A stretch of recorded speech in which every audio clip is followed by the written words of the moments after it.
Atau yaqulu Allah Ta'ala, Allah berfirman, ya bani Adam law ataitani biqarabil ardi khataya thumma laqitani la tusyriku bi syai'a la laqituka biqarabiha maghfirah. Allah berfirman, wahai seluruh anak Adam, jika engkau menghadap kepadaku membawa dosa seluas dunia, tetapi engkau tidak membawa dosa syirik, maka aku akan memberikan untukmu ampunan seluas dunia pula. Dan di antara syirik yang masih dilakukan oleh sebagian orang adalah jimat. Ya, Nabi katakan at-tamimatu syirik. Jimat adalah syirik. Jualan bakso ada jimatnya. Ya. Mau perang ada jimatnya. Dalam hadis yang diriwayatkan oleh ahlu sunan dari Imran bin Husain, beliau menyebutkan suatu hari Nabi pernah melihat sebuah gelang di tangan seorang laki-laki.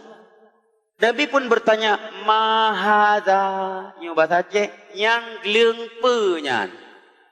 Begah dia, tanya Nabi. Itu gelang apa? Tanya Nabi. Dia pun menjawab, minal wahinah. Nyoba saja nyoba gampung, baik kinang penyakit wahan.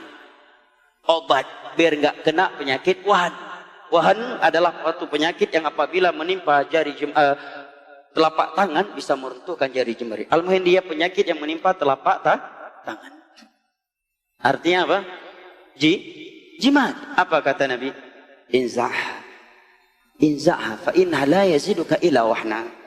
Lepaskan. Buang ini jimat. Karena jimat itu hanya membuat engkau semakin sengsara. Emang iya? Gak ada orang yang menggunakan jimat pemberani, gak ada. Semuanya pengecut yang menggunakan jimat. Semuanya pengecut.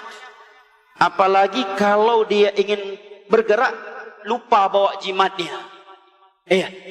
Apel atau panggilan perang, operasi. Iya. Masuk hutan, lupa pakai gelang. Itu bisa-bisa ngompol dia dalam celana. Takut dia berperang, lupa bawa jimat. Akhirnya berhial dia, berpolitik dia. Lek, kau di depan dek, biar aku jaga dari belakang lek. Padahal karena takut nggak pernah dimaju. Iya, karena nggak bawa jimat. Atau sebagian jimat nggak berlaku, nggak berguna kalau hujan turun. Maka ketika hujan turun dia pun gelisah. Atau sebagian jimat harus menyiapkan kopi pahit di malam Jumat, ya, setelah pertengahan malam. Kalau tidak, jimatnya bermasalah. Kalau dia lupa, dia pun gelisah. Iya. Adapun seorang mukmin, dia nggak pernah gelisah. Mampir di tempat angker, Nabi ajarkan solusinya. Nabi katakan, man nazala manzilan faqala a'udzu bikalimatillahi tammah min syarri ma khalaq lam yadhurruhu syai'un hatta yartahil. Hadis riwayat Imam Muslim dari Abu Hurairah radhiyallahu anhu. Barang siapa yang mampir di suatu tempat, hutan, pinggir pantai, ya, di depan goa, di tempat angker, sedang perang atau tidak sedang perang, dia berzikir, a'udzu bikalimatillahi tammah min syarri ma khalaq. Aku memohon kepadamu ya Allah dengan kalimat-kalimatmu yang sempurna dari segala kejelekan yang telah engkau ciptakan, maka tiada satu makhluk yang dapat membahayakan dia sampai dia meninggalkan tempat itu. Gak butuh jimat seorang mukmin.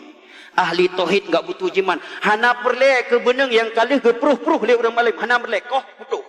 Iya. Mia itok le itok si walaupun nasi ploh nak buleng dari orang paling malam itu ya. Pernahkah Nabi mengasihkan, memberikan benang di perutnya wanita-wanita yang sedang hamil di masa itu? Ya. Pernahkah para sahabat yang istrinya sedang hamil datang ke Nabi, gebah benang tikrek nepruh-pruh ya Nabi wah, uri nang tengah hamil. Enggak pernah.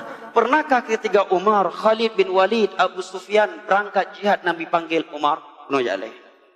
Nampak benang kali long puruh bah. Nyo Al-Baqarah ngalimron ka kena mendung. Mak begat baru ya. Pernahkah? Tidak pernah.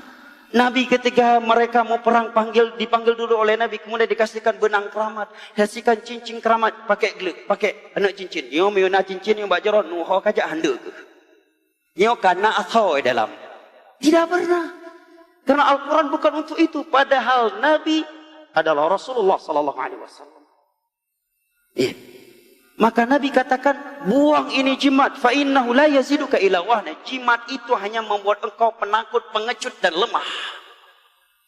Falau mita ma aflahta abada. Kalau kamu mati masih menggunakan jimat, kamu binasa selama-lamanya.